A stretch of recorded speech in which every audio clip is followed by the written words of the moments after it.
and welcome to a new Vector Tutor screencast. My name is Sean Hodge, and I'll be taking you through the tutorial how to make a foolproof flowery wallpaper pattern by Yates. In this tutorial, we'll learn how to create repeating patterns in Illustrator. This tutorial is targeted at beginner to intermediate users. I'll be demonstrating these techniques in Illustrator CS4, though I think Ian made it in either CS3 or an earlier version. And the tutorial is rather short, but it packs some powerful techniques in here. Being able to create repeatable tiling patterns is something that's really powerful. It can come up a lot when you make web designs or big posters, something like that. And Ian shows you a really simple way to do this. And so the tutorial starts out by first take a look at the final image. He creates some flowery shapes. Recommends that you make them a bit organic, and we'll cover that. And then he turns them into symbols and shows you some techniques in how to lay out your composition. And then tessellation is something extremely important, and he shows you how to make sure that it repeats across the screen. And after finishing that up, he even shows you how to recolor it with live color. So let's just jump right into this. For those of you that have a Vector Plus account, go ahead and pause the screencast, download the files, and let's go ahead and open up what Ian's put together.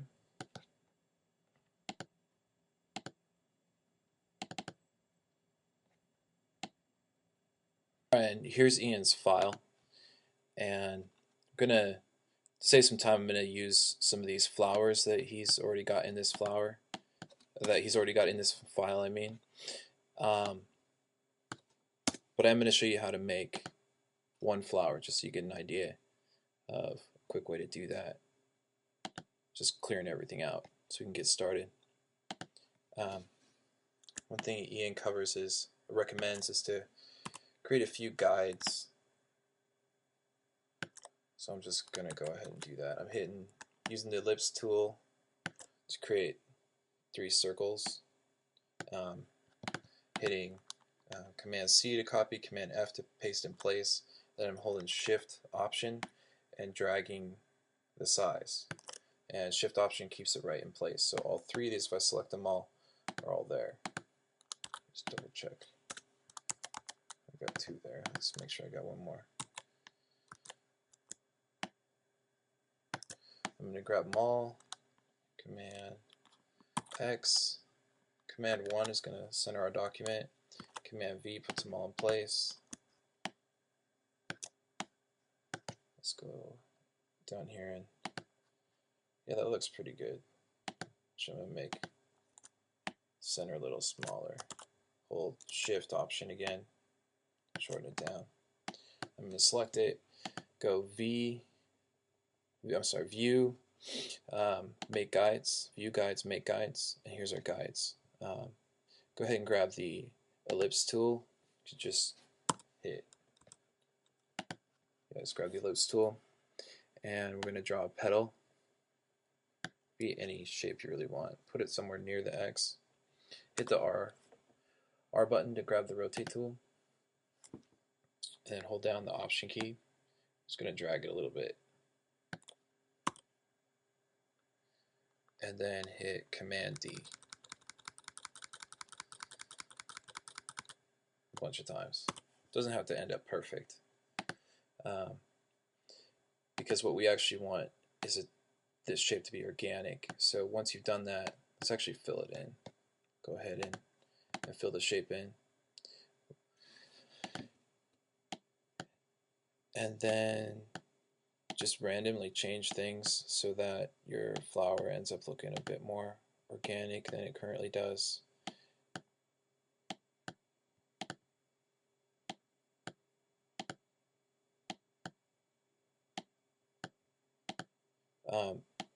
I'm doing this a bit haphazardly just because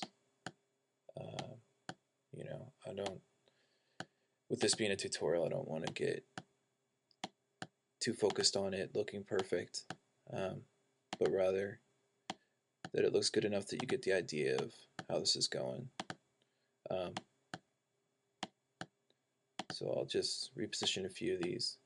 But basically you just want to experiment, move things around, get it to look, have an organic feel that you want. Go ahead, grab all these, group them. Another thing I'm going to do is just pull one of Ian's flowers out. Just want to see what colors he's got going on here.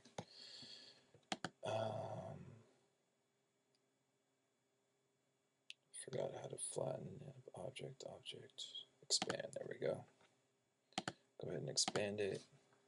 I want to object, expand. So I want to find what colors he's using.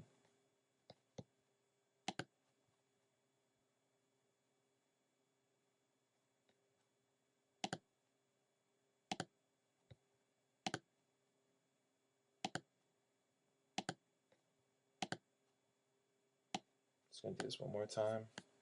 Let's grab that pink color. So I can go ahead and use the same color scheme to make this flower, to make one additional flower here. There we go. Go ahead and delete these.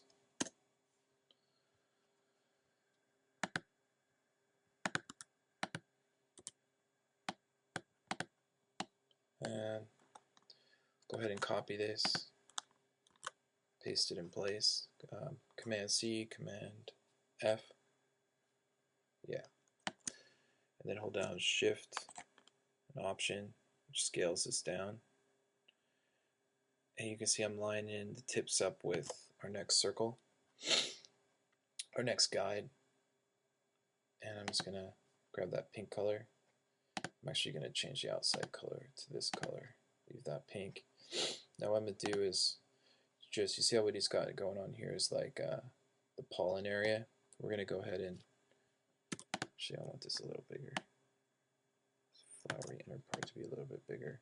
Of course you could, you know, draw this separately and not repeat it so much like I'm doing here. So I'm going to just draw some circles. So let's zoom in here. And give it our organic feel. We don't want a perfect circle.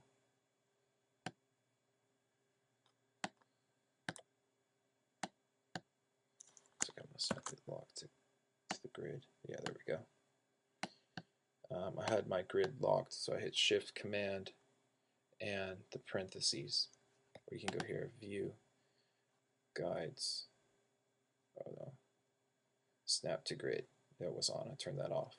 So I can kind of adjust this without it snapping to the grid, messing up what I'm trying to do.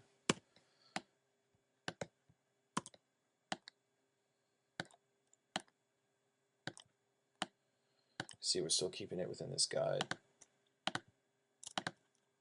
Just want to kind of make things random to give it that organic feel.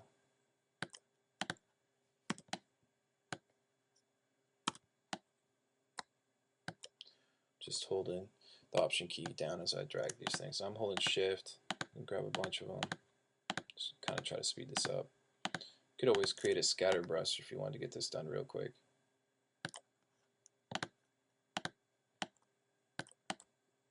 Which I'm not going to do for this tutorial.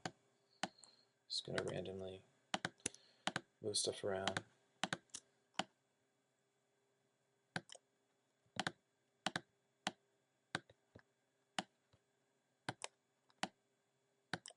You might want to pull back at some point, see how it's going. Looks close enough to pollen for this fairly simple geometric shaped flower.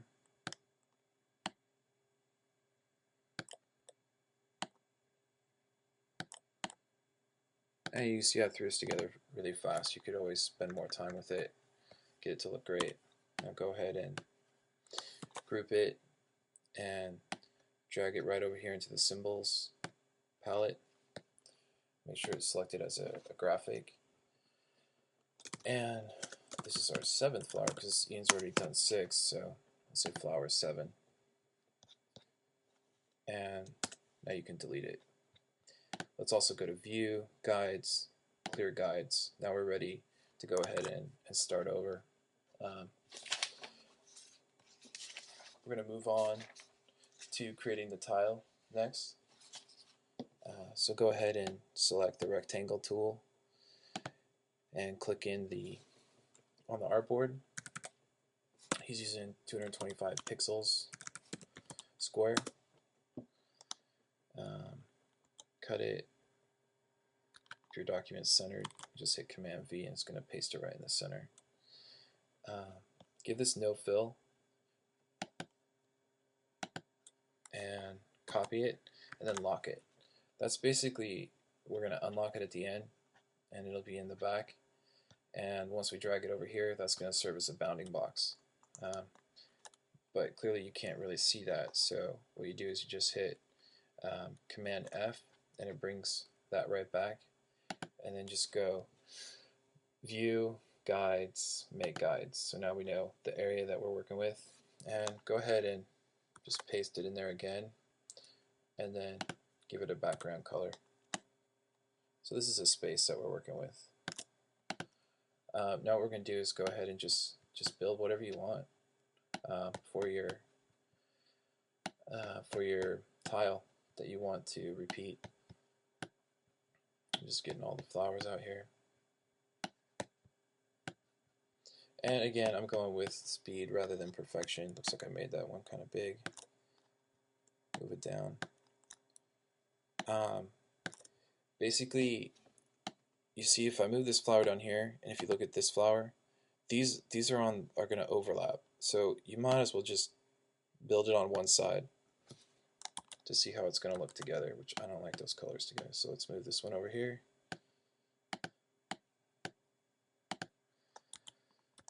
Because in the end, they're going to overlap anyway. So kind of build what's going to happen right around the edges. Like here, if I drop this here, it's going to end up overlapping this, which is fine, but it's better to just plan it in advance. Okay.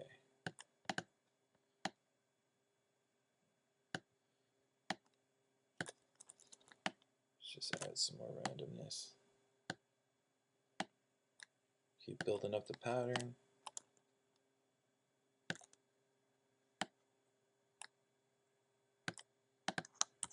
Let's cut that, Command B to put it in back so I can get this guy in front. Copying this, putting him in back, and I want to stretch him out so we can get, that's too big.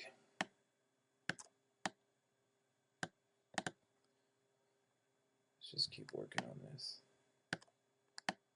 Keep dragging some shapes around until you're happy with it. I can go ahead and put this together. Okay, that's going to jump over here. This one. We'll go ahead and put this here so you can see that we've got to look at every single edge. We'll actually move these ones up here. So we'll look at every single edge.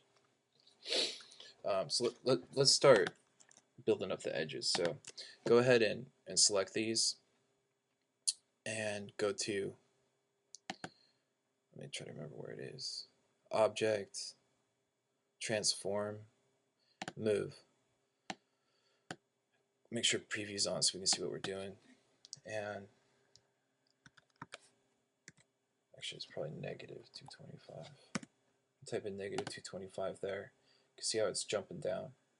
Because this area that we've set up is 225 pixels, we know that that's what we're working with.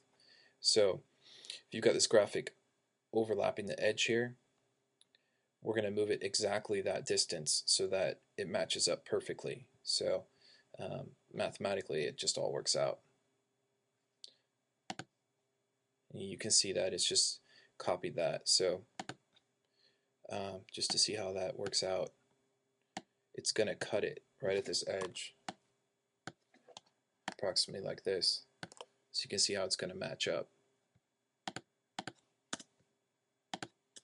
It's going to do that with that hidden empty box behind here once we unlock that and drag it over. So let's go ahead and do that. Now let's move over to this one. Move it up.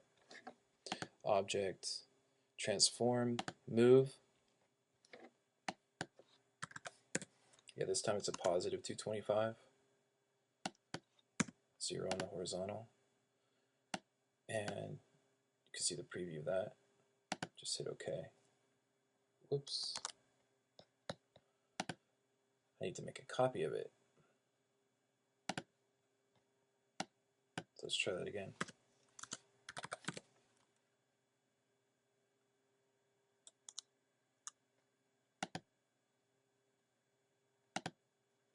And you can see I didn't really need to copy that one. It's not overlapping the edge. And that's going to be similar here. This is the only one overlapping the edge on this side. So let's go ahead and move that. Transform, Move, and we'll work on the horizontal. I believe it's going to be negative because we're moving left, which is against the x-axis. And there we go. I did it again. Let's try that again. I want to make a copy. Move. Make sure we can see it. Negative. On the horizontal, negative 225. And click copy. We're going to do that here as well. Go to Object, Transform, Move.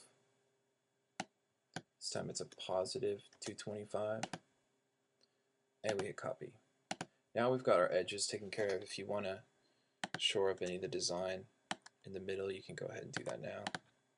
Just move some more things around. As long as it's not overlapping the edge, it doesn't have an effect on the tessellation, on the repeating tileable pattern. Will still work out the same. So you can go ahead and do anything you want to this inner part, as long as you leave the edges the way they are right now. Now I'm going to zoom in here. Okay, I'm going to grab this guy and then I'm just going to leave it alone. Not mess with it anymore. Okay, now we've got what we're going to do for our pattern. Go to Object, Unlock All.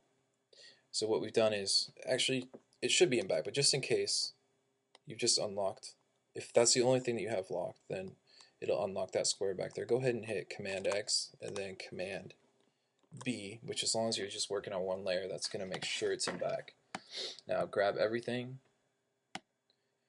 and just go ahead and drag it into your swatches palette.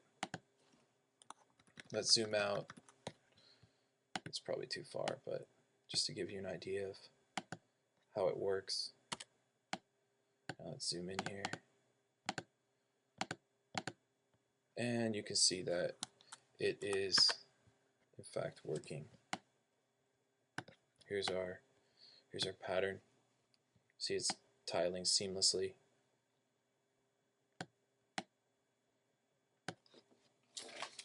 And just check we've gotten everything. Yeah, and so that's the final step. Aside from just recoloring it with live color. So let's go ahead and open up live color and just work with that in the basics. You can see these are all the colors up here, and all we're going to do is just change them. You can change it to really anything that you want. You know, try to pick something in a similar tone. I'll move everything just a little bit of a greenish hue added to everything to give it a kind of different feel.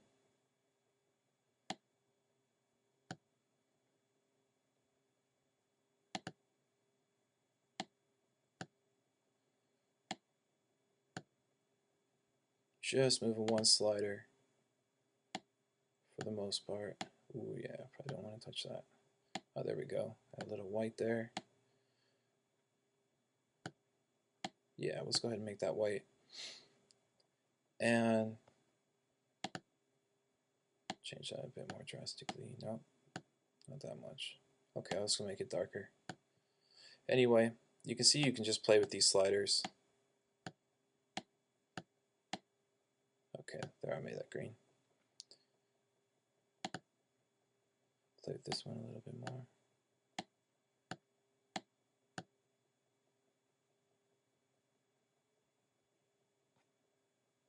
Okay, so we've changed this one to white.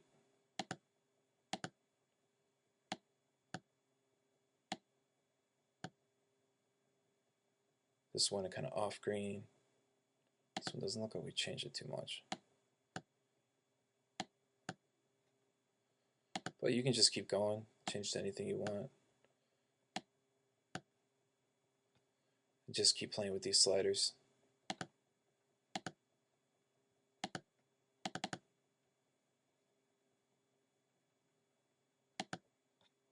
There we go.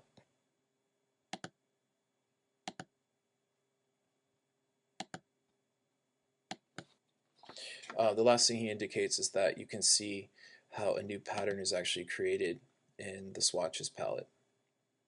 Just view that a little larger. You can see it automatically does that here. So we go ahead and save our, I'm going to save it as something else. Let's call it 2. Have fun applying this technique and creating some funky repeating patterns. Thanks so much, and I'll see you in the next Vector Tuts Plus screencast.